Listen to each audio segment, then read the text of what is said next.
Welcome to another episode of the You Speak English podcast. Thank you for hitting that play button and subscribing to our podcast channel. I'm Katza, as always, so happy to bring you another episode. Today we have again this special guest with us is Patricia Fraustro. Again, Patricia, thank you so much for joining us this week. Oh, thank you for having me again, Katza. I had so much fun the first time, and my kids listened to the podcast many times, and they're telling their friends that mommy is famous. Oh, they're so cute. No wonder we have been getting all this feedback It's from my the US. kids. Like, yeah, in the US, they listen to us in the US. It's great. It's great to hear. Okay, very good. So, hello to your kids from this podcast and on. And today we're going to talk about the English and Spanish Language International Day. And this is a very important topic for us, not only because we're school, but also because we are advocates for multilingualism, for being multilingual, bilingual, bicultural, whatever it means to connect and communicate with other people. This is so much of a topic these days. Communication is going through such a hard time, in my opinion, and because all the misinformation and interpretations, and people just getting things wrong. And then, I mean, communication is so important for humans. And since we are an English school, of course we're going to be talking, of course, about English, but also because we're Hispanics, we're Yeah, going to be talking about Spanish as well. absolutely. So, did you know about this celebration, Patricia? Not until you guys told me about it. And then I went in and I delved a little deeper because, I'm a bit of a nerd, but, I want to go back a little bit to something that you said, because you were talking about bilingualism and multiculturalism, but also cultural competence, right? Right. And Yeah. I think that there's something uh, so important about learning a language where you're also learning the cultural and social cues. It's so important to do that as well, because then you're not learning the language in context. Right. Um, one of the things that I think that you guys do so well is to give that social context, to give a lot of that cultural competency, so that when folks are interacting with Americans, then they'd have some of the nuances from Americans. When they're Right. interacting with British people, they have some of the nuances of that. Australians, well, nobody knows their nuances because we could all barely understand them, but but we love them Yes, they roll their anyway. R so much. My kids and I are really big fans of podcasts, and we listen to something called the Moth Radio Hour, where people tell their own stories. Right. And so they had a storyteller from Australia, and we literally had to go back multiple times. Like, what did he So say? what do you What did he say? say? What was Yes. that? Yes. I had an experience similar to you, but like face to face. I was traveling through Europe back in Mhm. 2005. And I actually made a lot of friends, Australian friends, and most of the group were Australian. The only Hispanics, there was a girl from Monterrey, Mhm. Mexico. There was a girl from Argentina, my friend Mhm. Martina from Argentina, and myself. And basically, everybody else was, oh, there was a couple of Canadians that Yeah. also, and a couple of, I think one girl from LA and a guy from New York, and that's it. Wow. Everyone else was from Australia. And I remember that I was trying to avoid sitting down with the people that are from inland Mhm. Australia because they are so hard to understand. I mean, they literally don't open their mouths when they speak, and it's so difficult. So yes, I was sticking to the Sydney Yeah. area, the Melbourne area. You're like, I Everybody can else, understand you, yeah, but all the exactly. other ones are a little bit more difficult. Uh-huh, Yeah. exactly. And I So, can I can imagine the Japanese girls. Oh my God, how much they would be struggling. but maybe they have a little bit more of an understanding of their English, because they are, technically closer to Australians. So you see a lot of Southeast Asians have Right. migrated and Major. immigrated Yeah, into you're right. Australia. You have a lot of Vietnamese, Indonesian, Uh-huh. Malaysians in Yeah, those you're areas. right. So Probably maybe they're right. a little bit more acculturated, and maybe they understand it a little bit more than we do that are on this side of the world. And you mostly have to contend with that American English, which is already Yeah. varied enough, right? There's already enough variety there, I think. Yes, there's enough variety. And actually, because as I was growing up, I started studying because in Mexico City, when I was little, it was the big thing to study British English, right? Mm. So And to all take the schools, South. yeah, exactly. Exactly. And all schools were like, oh, we teach British English, right? So my English, my basic core English is British. And this is something that I love about language, the fact that you can make a difference.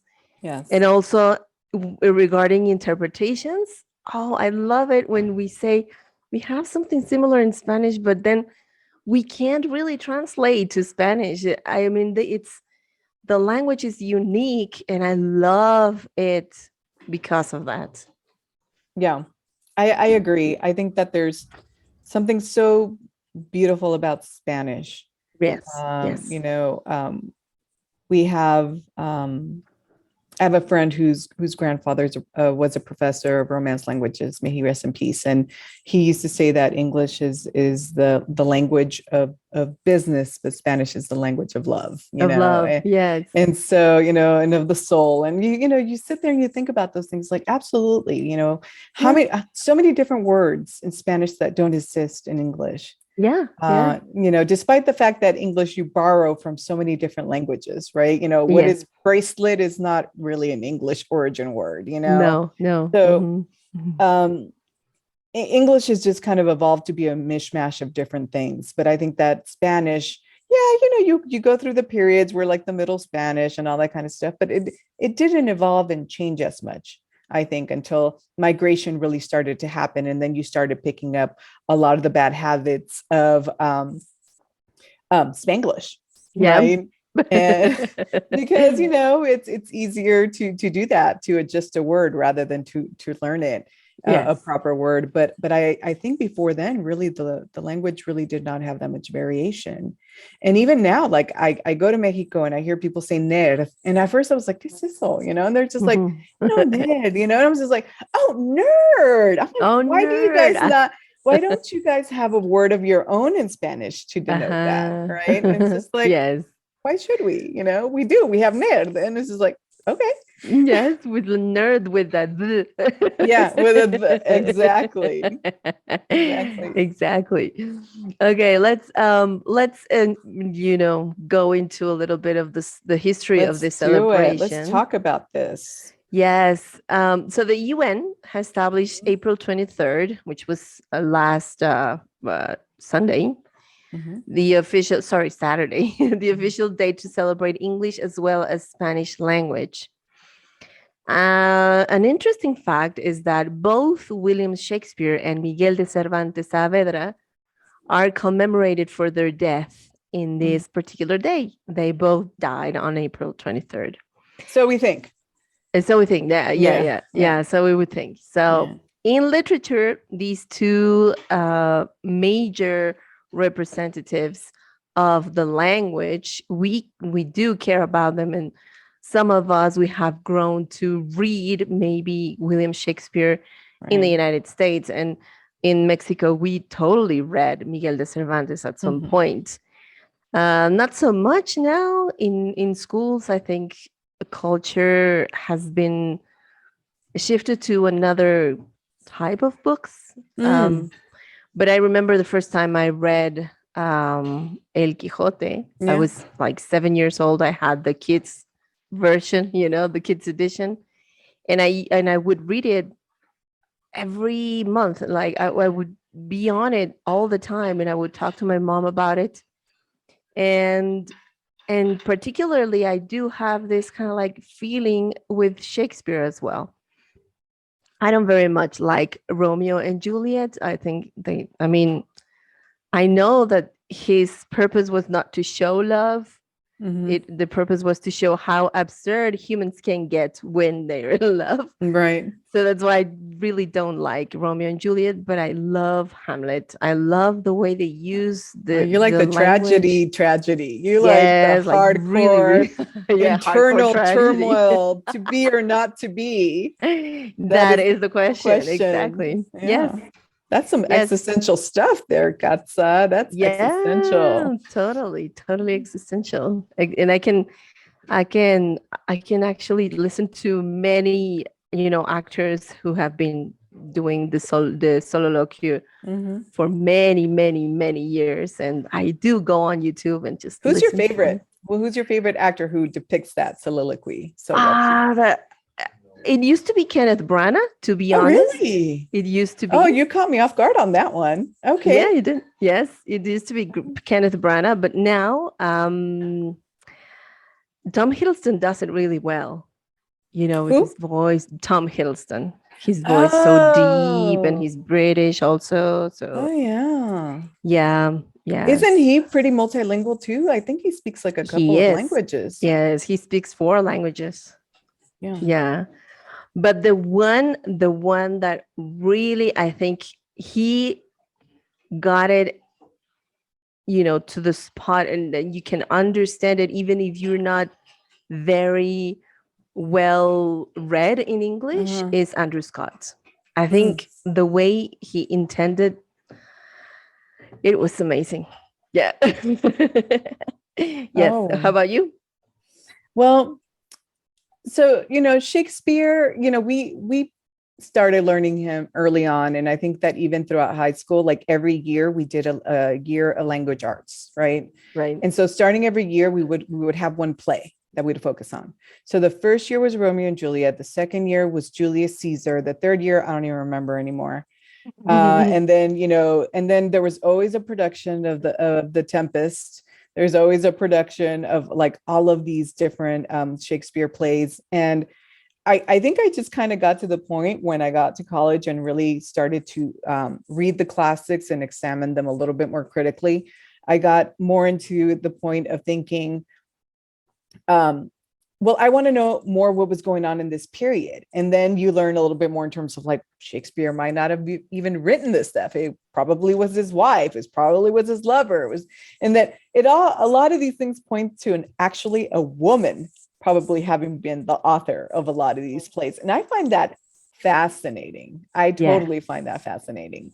I think for me, the one that I probably like the most is Caesar, Julius Caesar. Like Okay. I'm into that one. I'm into, I am Caesar, it's very dramatic, Yeah. like I feel you on the Hamlet. I feel you in terms of the drama, the inner turmoil. But for me, that political Yeah. aspect of Julius Caesar was just awesome. And Yeah. think about the times, right? The Roman times.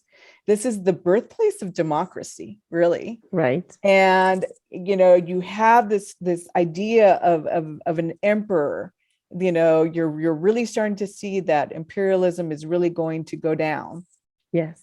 And what ego does to a politician, really. What Right. does Yeah. Of ego do? And so to me, it's a cautionary tale for course. us in terms of power and how to deal with power. So Right. that's why I like it, because I think about it all the time. I think that there is something so slippery slope about holding power, and we all hold power in different ways, and I think sometimes we don't realize it. Sometimes men don't realize how they hold power over women. Sometimes women don't realize how they hold power over children. you know but we're all, in some ways, someone holds power over us, or we'll hold power over other people. And how do we behave once we have it? To me, all of that is always so fascinating. It is. You Absolutely. know once you become that person that is holding of power, what do you do with it?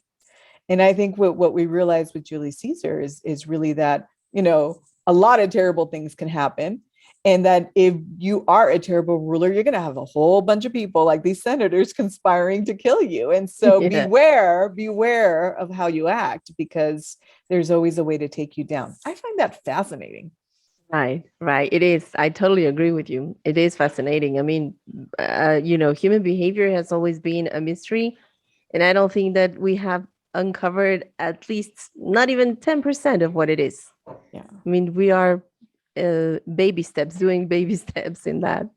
But absolutely. and now that you have talked about power, I do have to say something that I think I may have reflected on when you were talking, because when it comes to speaking English, I'm Mhm. not the only one in my family who does Mhm. speak English. And I'm not saying that I'm perfect at it, of course. But I do feel like at some point having this skill, being able to communicate in other language is also empowering to me. I mean, Absolutely. I feel more confident, and I feel compelled to get better every day, and I feel Yeah. compelled to talk to other people, to exchange ideas, to Right. to to expose mine, and to have these conversations. This is really something that I would like everyone out there listening to us is I would like you to invite I would like you to invite this feeling into your life, and become bilingual, because it is human, and because it is not because you want not only because you want another job or you want to make a better living. It's also because there's something human about it, and it's really, really important and interesting to go through this. It's a tool, right? It And is. as many tools as you gather in your arsenal, that's where a way to hold power, Yeah. And I think you bring up an excellent point. There's nothing more frustrating than to not be able to express yourself or to be understood. So Absolutely. the more you're able to engage in different languages, that you're able to engage in different cultures, um, that gives you the ability to feel empowered and Yeah. emboldened, Yeah. to be known and have your opinions be known and have your words be known. And I think it's awesome. Yeah. um, I wanted to bring up actually something into this conversation, because we are, for the talking to, Mexicanos in somewhere or the other. But Yes. I looked up the index of English proficiency in Latin Mhm. America. And like, do you know who the highest English proficient Latin American country? Like, do you know which one it is? That the country that speaks the most English with English. the highest proficiency? I would like to say Mexico. It's Argentina. Argentina. And Mexico indexes last. Right. In Mexico is like right after Ecuador, I think. Oh my And it's goodness. like number 16 or number 17 or something like that Oh, we have to change in that. that proficiency scale. And I wanted to kind of touch on that. I think it's relevant and important to the work you do. Totally. Totally. Why do you think Mexicans have scored so low in this English proficiency scale? Well, I would like to think that it's maybe many factors, and Mhm. I think one of them is technology. Mm. For in my opinion, I think technology has made us more a little. I'm gonna say go over the comfort zone to think I have a translator. I don't need So it's to made us a learn the little lazy. language. Yes, yes, perhaps going on the lazy side. And also the lack of opportunity here, because it's not easy to find a school um, that provides English or provides good quality English. It's Mhm. difficult. Many schools sell their programs as being the best, and that you will master English in 6 months, and you will talk to people, and you don't need grammar, you don't need, and they lie to students, and Mm. I think that's one of the things that makes us different, because we never lie to our students. We never say you're going to master English in 6 months. That's impossible. Yeah. You didn't even master Spanish yet. Mhm. Right? How are you going to master English in Right. 6 months? It's just not, it doesn't make any sense. It's illogical. And I think that's another factor too. And I mean, they have been lied to so much that I think they're totally disappointed on learning the language. And also, because my third point would be here, for third and last would be, maybe it's because we are being forced into, in terms of, you need it for a better job, you need it for a better opportunity, or you needed to migrate to another country, and we see it as too high to reach, Hmm. and we don't believe in ourselves. We don't believe that we can do it, and we feel forced into it. And you know Hmm. how Mexicans are when they feel forced into things. Yeah. You know, Well, that's what I think. That I would like to think that's those are the reasons. and for me, I thought about it when I saw it. And at first I was in shock. I was just like, oh, that's so strange. And then I wasn't. And then I thought about it a little bit more. And I was just like, it's that expression from Porfirio Diaz, so far from God and so close to the United States. And I think that sometimes, because of the history of migration that we have, that so many people didn't need the language in order for them to migrate, that there's Right. almost a sense of like comfort in terms of like, it's not really necessary for me Hmm. to have English and to be incredibly proficient in English. Like, Yeah. enough, para barajearmelas, right? Yes. That's all I need. I just need enough to survive, but not enough to really truly be proficient. And I'm still going to, go to El Norte and earn dólares and, all these Hmm. things. It's almost like it's not a necessity. Yeah. Because truly, and one of the things that I learned is that the United States is the second biggest country that of Spanish speakers. Yeah. So you have Mexico number one, and then you have number two, the United States of in Right. terms of population of Spanish speakers. So do you really need English in order for Yeah. you to kind of survive and make it? Well, especially if you move to these metropolis, right, where you have the high, Hispanic Latino populations, Yeah. and you could literally go all day and not speak a word of English if you don't want to and navigate those spaces only. But what a limited life, right? What a limited Yes, I life do to think just so. only, navigate those barrios that where everyone's going to understand you. You're eating the same food that you ate in your pueblo. Everything is the same experience. You just duplicate it over here. I think that would have been a loss of opportunity to really become bicultural and to really become bilingual. Yes, I think that to become bicultural or multilingual, I think you need certain, not only motivation but ambition.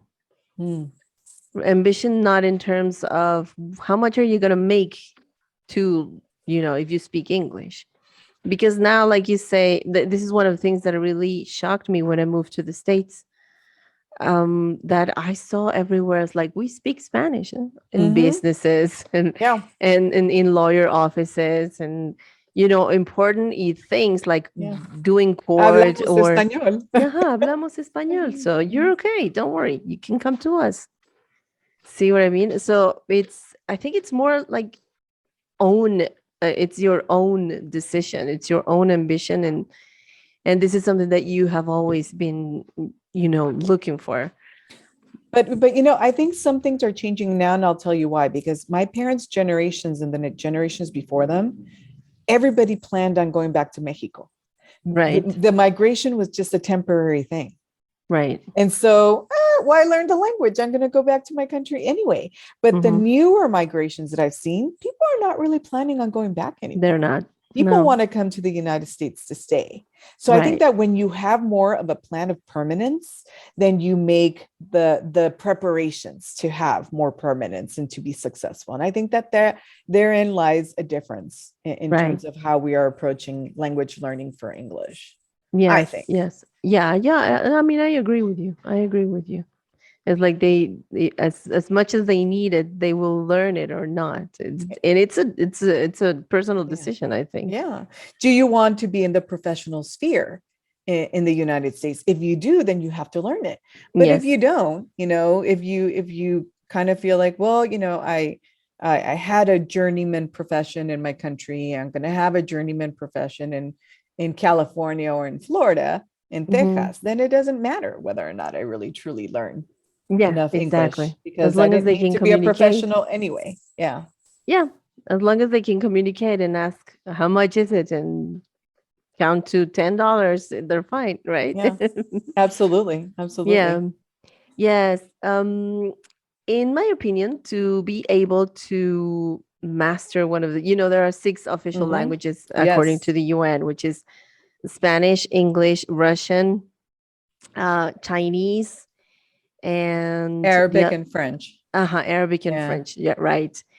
To be able to master one of the six official languages according to the UN is crucial Hmm. to make multilingualism happen. Hmm. What do you think?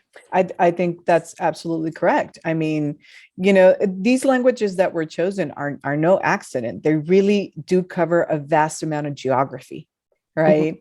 And so if you know Arabic, and clearly, the different variants of Arabic are not identical, right? No. But if you know Arabic, chances are you're going to be able to navigate pretty well throughout the Middle East, right? And that portion of what we call in former government spaces that I used to move in, we used to call it the MENA region, the Middle Eastern North African spaces. Right. And so you have that area covered. If you know Chinese and, particularly probably Chinese Mandarin, then you're going to be able to cover, a lot of the areas where there's Chinese and Chinese influence, like even Right. Malay, and Mhm. so certain areas like that. Indonesia has a lot of Chinese immigrants as well.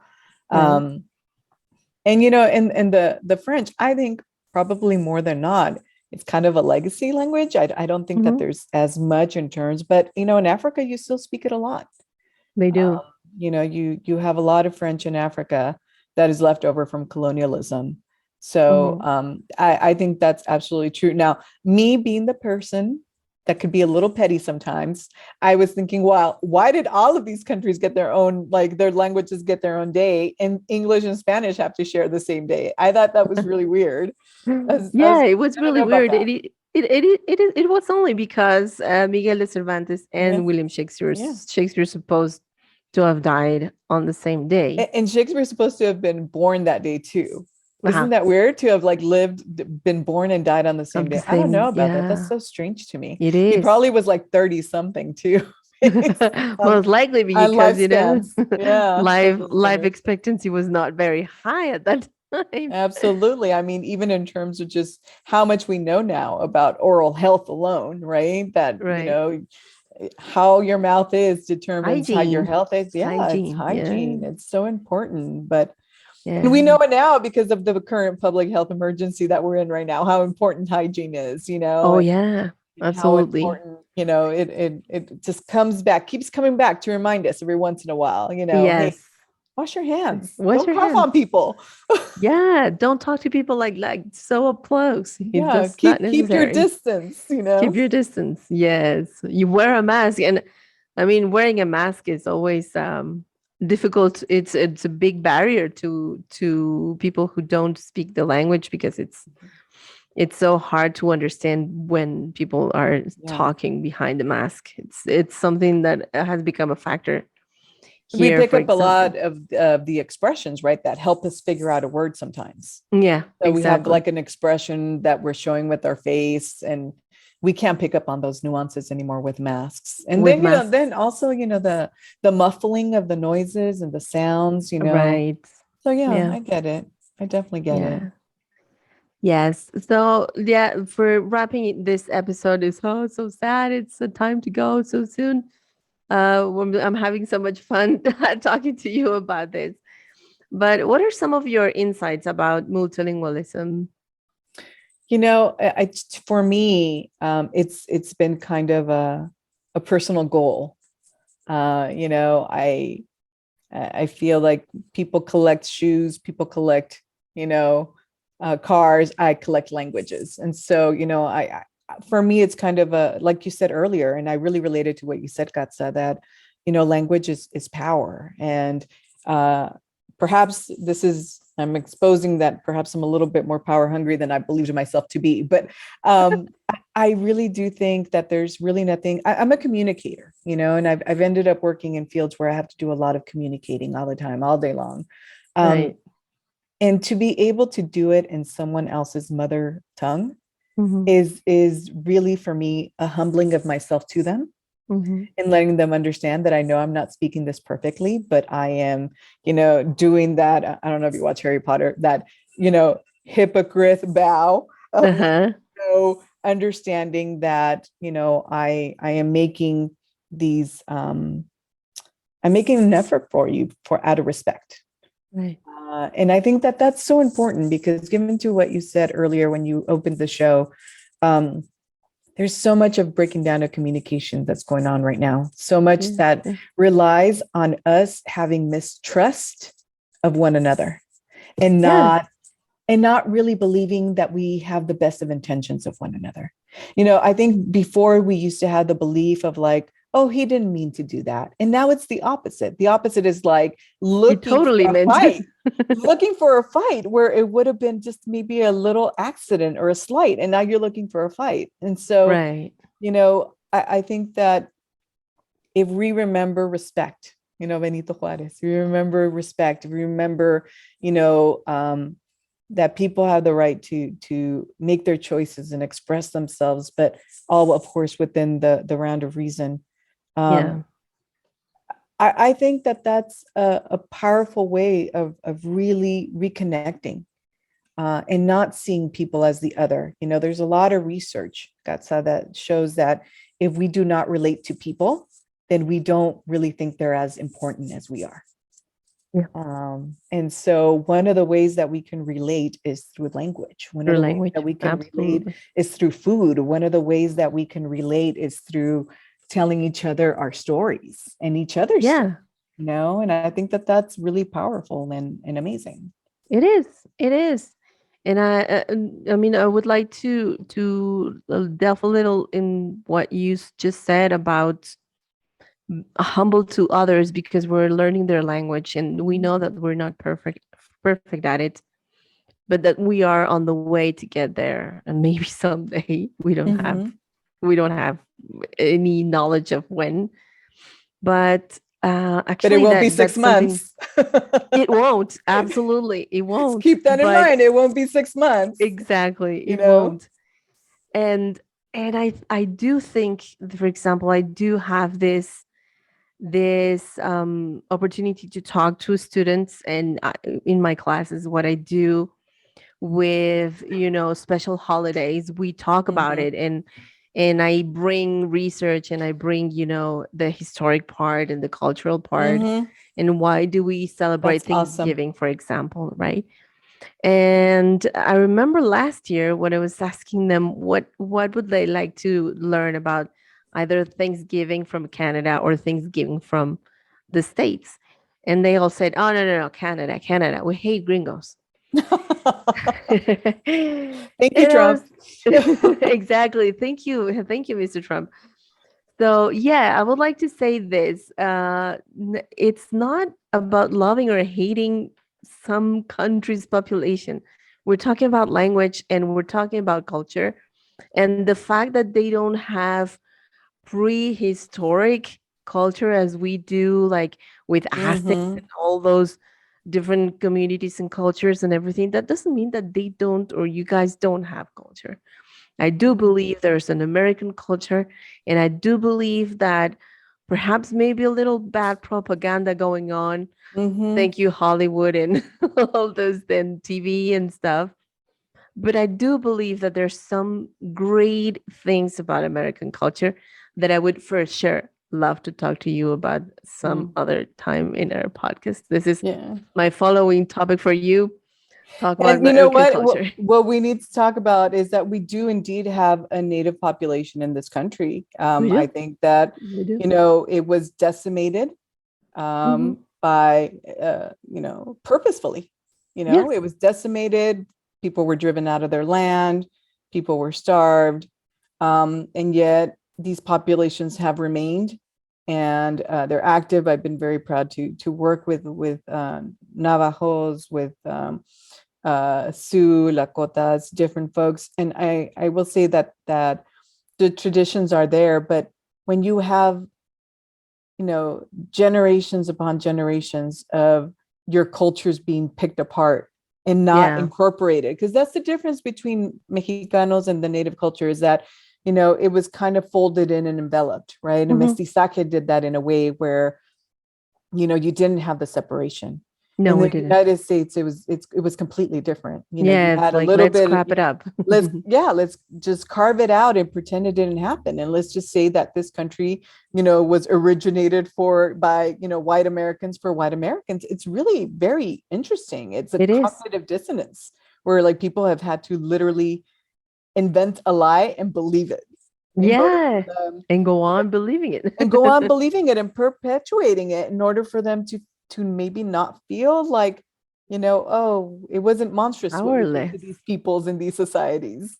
Feel um, powerless. I think that's it- that's the main issue. Absolutely, right? I Yeah. think you said it right there, Katza, to not feel powerless, because how powerless do people feel when you realize how you became to take power, you Right. know? Um, and eventually what happens with everyone, as we see it, let's go. I love when these conversations go back around full circle. Roman Empire fell eventually, and Yeah. who would have thunk it? Yeah. You know, empires rise and fall in any given century. Yes. And, just as at one point, Americans felt and believed themselves to be at the very top, I'm not so sure if that's going to be the case in 20 to 30 years.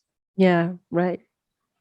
Yes, everything happens. Everything rolls, and I think we're all in like a Ferris wheel, going up and down, Mm-hmm. going up and down. And it is what it is. All right. Well, we Any didn't mean to depress anyone with that one. No, we didn't. No, I mean, it's been a great talk, Patricia. Thank you as always. It's been a pleasure talking to you. And any final thoughts that you would like to leave with our audience today? I just want to thank everyone for tuning into this. If you're listening to this podcast, it's because you're on the road to becoming English proficient and one day fluent. Mhm. But don't stop there, and keep going, because I think that there's something so beautiful about going to another land and speaking their language. Right. Um, and I think that's what's going to keep us connected in this world that, despite all of our tools, we feel so disconnected. Yeah. So Yeah, you're right. I applaud your words. Thank you, Patricia. This has been a pleasure. And thank you all for listening out there. This is it for today. And remember to subscribe to our channel. If you liked this podcast, please share it with all your friends. And don't forget to visit our website, where you will find more articles on English speaking and practicing. All right. Until next time, thank you. Bye bye.